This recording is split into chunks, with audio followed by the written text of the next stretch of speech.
në Stamboll. Pra, është fotografia e Gjergj Kastriotit, një portret e Gjergj Kastriotit, ku mbrapa saj ka shënimin edhe të vendit nga ai ka prej ardhjen, por gjithashtu në atë fotografi kemi edhe një shënim tjetër, një letër që ai ka dërguar sultanit. Pra, është një portret ku mbas saj gjenden edhe këto të dhënë. Se çfarë shkrua autori, në cilat vite filloi të përhapej feja muslimane në Shqipëri. Në këtë pjesë do të shikojmë betejat e njëpasnjëshme, sulmet e njëpasnjëshme të perandorisë osmane kundra Shqipërisë dhe humbjet e tyre katastrofale. Do të shikojmë tradhtinë e Hamza Kastriotit. Do të shikojmë se si sultani për të pushtuar krujën dhe mposhtur Skënderbeun zgjodhi një rrugë të pamëshirshme, duke lënë popullin në varfëri, duke prerë edhe rrugët e ujit që njerëzit të vdisin nga etja dhe nga uria. Se vetëm në këtë mënyrë ai mendonte që mund ta mposhte popullin heroik dhe luftëtarët e Skënderbeut. Përshëndetje miq. Vazhdoj incizimet sipas ciklit të Enciklopedisë Osmane të shkruar nga historiani i shquar turk Ismail Hakkı Uzun Çarşılı, që njihet edhe si shefi i historianëve të Turqisë. Deri tashmë pamë disa pjesë gjendjen e Shqipërisë që nga shekulli XI deri në pushtimin Osman, pamë pushtimin Osman dhe pamë përshkrimin e përgjithshëm që autori ka bërë mbi principatat shqiptare dhe gjendjen e Shqipërisë. Sot jemi në faqen 443 të vëllimit. Dhe këtu do të shikojmë se çfarë shkruan autori për gjendjen e Shqipërisë në fund të shekullit XIV dhe në gjysmën e parë të shekullit të XV. Këtu do të shikojmë se çfarë shkrua autori, në cilat vite filloi të përhapej feja muslimane në Shqipëri. Pra, ishin hapet e parë të përhapjes së fesë islame sipas autorit të Enciklopedisë Osmane. Do të shikojmë tradhtinë e Hamza Kastriotit. Do të shikojmë se si sultani për të pushtuar krujën dhe mposhtur Skënderbeun zgjodhi një rrugë të pamëshirshme, duke lënë popullin në varfëri, duke prerë edhe rrugët e ujit që njerëzit të vdisin nga etja dhe nga uria. Se vetëm në këtë mënyrë ai mendonte që mund ta mposhte popullin heroik dhe luftëtarët e Skënderbeut. Në këtë pjesë do të shikojmë betejat e njëpasnjëshme, sulmet e njëpasnjëshme të perandorisë osmane kundra Shqipërisë dhe humbjet e tyre katastrofale. Para se të filloj leximin e kësaj pjese në faqen 443, ku shkruhet Arnavutluk dhe Iskanderbej, pra Shqipëria dhe Skënderbeu në fund të shekullit XIV dhe në fillim të shekullit të XV, dua të theksoj se shfaq përkthimin e enciklopedisë identik ashtu siç është shkruar dhe siç është përmbledhur nga autori. Patjetër që kemi shumë persona të cilët shajnë, ofendojnë, komentojnë në mënyrë të ndryshme etj. Por dua të them diçka për njerëzit me vetdije, ato që duan të bëjnë koment, sidomos kur është çështja për përkthimin e një enciklopedie, që enciklopedia është themeli kryesor i historisë së një shteti dhe enciklopeditë nuk shkruhen me hamendje apo me dëshira, sepse ka një përgjegjësi të madhe, sidomos për shfaqjen e historisë, ato persona të cilën e ndjejnë veten të gatshëm dhe të ditshëm saqë të komentojnë nën përshkrimin e një enciklopedie, atyre ju them që ju lutem, aty ku jeni, atje ku gjendeni, në atë vend të botës kudo qofshi, nxirrni enciklopeditë, nxirrni dokumentet arkivore të atij vendi, përktheni dhe shfaqni, që të bëjmë ballafaqimin e enciklopedive ndërmjet shkrimet të ndryshme të shteteve të ndryshme, se vetëm në këtë mënyrë mund të arrijmë në një realitet dhe mund të na ndriçohet pak mendja. Tani le të shohim pra se çfarë shkruan autori. Jemi në faqen 443 të vëllimit të parë të Enciklopedisë Osmane dhe vazhdojmë. Shqipëria dhe Skënderbeu sipas Enciklopedisë Osmane. On beşinci asrın ilk yarısında Arnavutluk'taki durum, pra gjendja e Shqipërisë në gjysmën e parë të shekullit të XV. Pushtimi i Shqipërisë u bë me një luftë të gjatë e të ashpër dhe turqit, pasi u vendosën në trojët shqiptare për të sunduar atje, u përballën me kryengritje të shumta të princërve shqiptar. Andre Topia, beu i njohur shqiptar, në vitin 1432 bëri një kryengritje kundra fuqive turke dhe i shkatërroi ato. Këtu thekson autori për Andretopijën, Andretopija, aja klanarak Arnavutlukta ki Türk kuvvetlerine hücum edip gelebe çalmıştır. Hücum etmek do të thotë ta shkatërosh, ta bësh cop-cop. Pra kjo ishte betejë e vitit 1432 që Andretopija bëri kundra perandorisë osmane. Me triumfin e kësaj beteje, kryengritja u zgjerua edhe në zona të tjera, ku kjo bëri që në vitin 1433 Evrenezolu Alibeu dhe në vitin 1434 guvernatori i Sanxhakut të Shkupit Evrenezolu në drejtimin e Isabeut të dërgoi fuqi të tjera për të shtypur kryengritjen në Shqipëri, por edhe këto beteja i humbën forcat turke. Pas humbjes së këtyre 3 betejave të mëdha, qeverisja osmane dërgoi disa forca të tjera më të mëdha nën komandën e Turan Beut, ku në këto beteja triumfuan fuqitë osmane. Këto ishin betejat e vitit 1438, ku ky triumf zgjati deri në vitin 1443, ku fillon kryengritja e Skënderbeut. Këto vite ishin ato vite që ndikuan shumë për përhapjen e fesë islame ndërmjet shqiptarëve. Në programet e tjera që kam shfaqur më përpara, sidomos në peja, në dokumentet osmane, Shtkupi në dokumentet osmane, e tjerë që i keni në ciklin tim, aty kemi parë qartës se si theksohet në ato dokumente osmane që deri në vitin 1530 vetëm 13% e popullsisë shqiptare ishte kthyer nga të krishterë në musliman, dhe mbas vitit 1530 feja muslimane u përhap me shpejtësi në trevat shqiptare.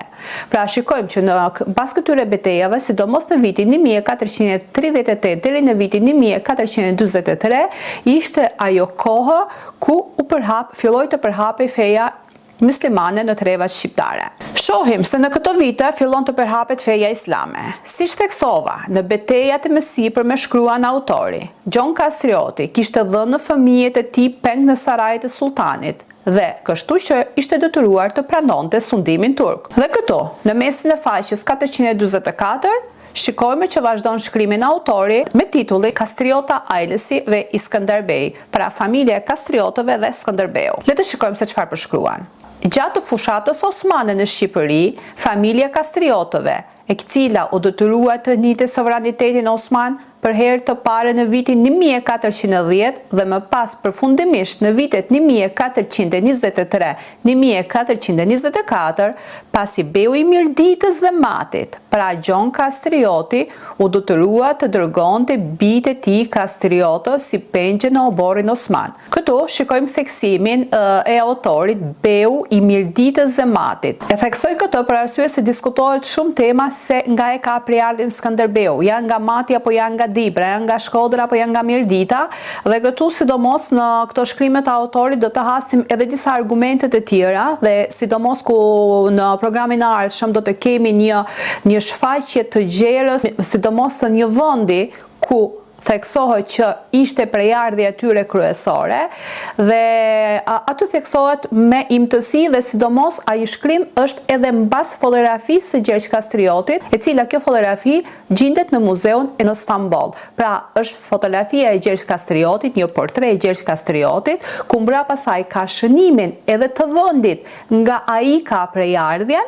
Por gjithashtu në ato fotografi kemi edhe një shënim tjetër, një letër që ai ka dërguar sultanit, pra është një portret ku mbas saj gjenden edhe këto të dhëna. Tani le të shikojmë. Pra këtu autori thekson që pasi beu i Mirditës dhe Matit, pra Gjon Kastrioti, u detyrua të dërgonte bijtë e tij Kastriot si pengje në oborrin osman. Këtu pares të vazhdoj leximin, dua të lexoj edhe një shënim që ka bërë autori në fund të faqes. Këtu, në këtë faqe, në paragrafin e shënimit, kemi 2 hipoteza. Njëra e Jeriçeu, që e di më hipotezën e tij që shkrua në burimet e historisë bullgare, dhe gjithashtu kemi edhe shënimin e Ashik Pashazades që e ka ndjekur nga afër historinë e Skënderbeut. Dhe Ashik Pashazades shkruan shumë rëndë për prirësin arbëror për Gjergj Kastriotin, ku ai thotë duke e konsideruar Skënderbeun qafir. Në fakt qafir është ai person që tradhton vendin e tij. Shafir është ai person apo janë ato persona apo ato grupe njerëzish të cilat sulmojnë në dhunë vendin e dikujt tjetër dhe ndryshojnë gjithçka që i përket atij vendi. Shafir nuk mund të jetë një prijes i cili nuk harron nga ka prejardhin e tij ku ka gjakun e tij, dhe Shafir nuk mund të quhet një prijes, një princ i cili mbron të drejtat të vendit të tij. Shafir mund të quhen ato të cilët përdorin dhunën, përdorin shpatën, vrasin, presin, djegin dhe pushtojnë gjithçka dhe thonë që kjo është e jona. Ato janë të qafira.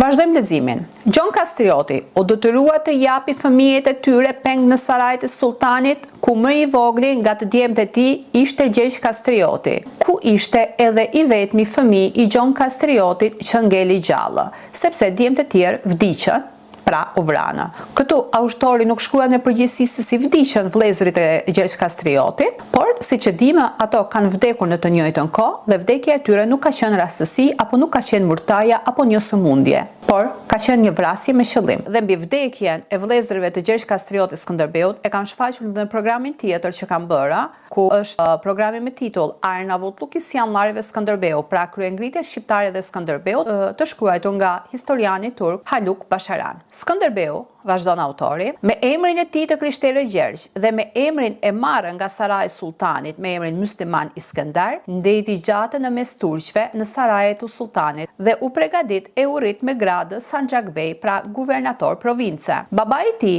Gjon Kastrioti, vdiq në vitin 1443 dhe mbas vdekjes së tij, Atdheu i Skënderbeut, Shqipëria u përdor sipas interesave osmane, u shfrytëzua, pra ihlak edildi. Që do të thot, autori thekson këtu ihlak edildi. Ihlak edildi do të thotë përdorimi i forcës që kryhet nga pëlqimi i palës tjetër përmes një deklarate të një anshme të vullnetit, ku ndryshon me fortë statusin e rajonit që sundon. Skënderbeu, për të zotëruar vendin e tij, kishte si synim që të largohej nga osmanët dhe si fillim të zotëronte Mirditën. Pra, këtu shikojmë që synimi i Skënderbeut ishte të zotëronte Mirditën, ku siç do ta shikojmë në shënimet tjera që do të pasojnë në pjesët e tjera, autorja të shkruan se Skënderbeu para se të pushtonte Krujën, kishte ndejtur një vend që vendi ishte kështu, kishte këtë male, kishte këtë lume dhe këtë vend dhe këtë popull e tjerë, dhe pasi bëri programin u nis drejt Krujës, pasi shkruaj ti fermanën. Pra, le të vazhdojmë. Si fillim, ai mendonte të zotëronte Mirditën. Së fundi, erdhi çasti i përshtatshëm. Ishte koha e betejës së Moravës në Sanxhakun e Nishit, ndërmjet forcave osmane dhe Jan Hundiatit. Kur e them këtë Jan Hundiati, më shkon mendja tek fjalët shqiptare. Hundjati. Ai dezertoi nga ushtria gjatë betejës së Moravës, duke shkaktuar disfate për fuqitë osmane. Këtu, autori nuk shkruan gjëra gjate si fillim se në cilë qytetet të Shqipërisë u fut Skënderbeu e tjerë, por shkruan pra se si më poshte. Ai synonte që të futej si fillim në Mirditë dhe shkruan pasi braktisi fushën e betejës, ai me një ferman dhe urdhër ku deklaronte që ishte emërtuar guvernatori i Krujës, ai niste drejt Krujës, ku vret guvernatori në fuqi së bashku me ushtarët e tij mbrojtës dhe shtin Krujën në dorë. Në shënimin e tij autori shkruan që Skënderbeu kishte me vete edhe Hamza Kastriotin, nipin e tij, i cili me kthimin në Krujë do të kalonte nga feja islame në fenë të parëve të tij, në fenë krishterë. Pasi konflikti dhe mosmarrëveshje me Skënderbeun, ai do të kthehej përsëri në fenë islame dhe do të tradhtonte Skënderbeun. Tani do të shohim tradhtinë e Hamza Kastriotit dhe bashkëpunimin e tij me sultanin. Në vitin 1447, Sultan Murati II, me ndihmën e Hamza Kastriotit, mori në shtatrrethim një zonë afër kalas së Krujës. Muhasara etmek, thot autori. Pra, muhasara etmek do të thotë që të paralizosh nga gjithçka. Tja blokosh të gjitha rrugët dhe rrjedhjet e burimeve financare, ekonomike, ushqyese, pra nga të gjitha burimet e jetesës. Gjatë një rrethimi konsiderohet një imperativ moral ku bëhet dallimi mes luftëtarëve dhe civilëve, krijimi i kushteve të vdekjes së qëllimshme të civilëve nga uria, ku mbahen të hapura rrugët e arratisjes, ku Sultan Murati në këtë mënyrë bëri ndërprerjen e furnizimit me ujë të popullsisë së krujës që ishin në udhëheqjen e Skënderbeut dhe duke munduar që të lëj popullin pa ujë dhe pa ushqim, duke i lënë që të vdesin nga etja dhe nga uria, duke i lënë dhe rrugët e hapura, pra Muasa e Tme, ai pretendonte që të zotëronte krujën dhe të mposhte Skënderbeun. Por Sultan Murati u përpoq që ta nëmposhte krujën duke prerë rrugët e furnizimit, pra duke e lënë atë në uri dhe në etje, dhe në këtë kohë thekson autori. Sultan Murati merr lajmin që Jan Hundiadi kishte kaluar lumin Tuna dhe po shkonte drejt zaptimit të Serbisë. Këtë lajm mori nga i dërguari i despotit serb George Branković. Në këtë kohë, thekson autori, Skënderbeu nuk gjinte brenda në kala, por kishte krijuar një fortesë në mal. Krijimi i kësaj fortese në mal ishte për të ndihmuar popullin e tij nga kjo barbari që po bënte sultani dhe po përgatiste një sulm kundra turqëve osman. Në këtë kohë, pranë Sultan Muratit gjindej edhe djali i tij 17 vjeçar, Beu i Sanxhakut të Manisës, Mehmeti. Këtu thekson autori, duke e mbyllur përshkrimin e luftrave të Skënderbeut që zgjasin deri në vdekjen e tij për ta vazhduar me imtësi në vëllimin e dytë të Enciklopedisë Osmane. Pra, në vëllimin e dytë të Enciklopedisë Osmane do të shohim se çfarë të reja shkruaj ai mbi figurën e Skënderbeut. Këtu ku mbaron ky përshkrim mbi familjen e Kastriotëve dhe Skënderbeut, në faqen 446 vazhdon autori me shkrimin për luftën e dytë të Kosovës. Pra, Kosova i kinxhimuar Abesin dhe ku sot atë nuk do ta lexoj, por mbase në programet të ardhshme, nëse do të ketë interes dhe ndjekje dhe kërkesa nga shqiptarët, patjetër mund t'i përkthej të gjitha shkrimet që përmbahen në Enciklopedinë Osmanlije, pra që nga krijimi i saj dhe deri në fund. Por në programin e tjetër të ardhshëm, pra në Enciklopedinë numër 2, në vëllimin e dytë të Enciklopedisë Osmane, do të shikojmë më gjerë e gjatë se çfarë shkruan autori. Dhe atje do të kemi një përshkrim shumë të gjatë, konfliktit e Shqipërisë, luftrat e Skënderbeut me Osmanlitë, mbledhjen e Skënderbeut me prinsat arbëror, ditën e parë të pavarësisë, por nuk flasim për 28 nëntorin të vitit 1912, por një datë me shumë rëndësi të viteve 1400, luftërat e Skënderbeut me venecianët dhe sulmet e tjera, e tjera. Pra, këtu sot përfunduam shkrimin e autorit në vëllimin e parë të Enciklopedisë Osmane. Miropafshim në vëllimin e dytë me shkrime të tjera dhe me përkthime të tjera. Dhe faleminderit nga ato që më përkrajnë duke shpërndar videot e mia. Miropafshim në programin tjetër.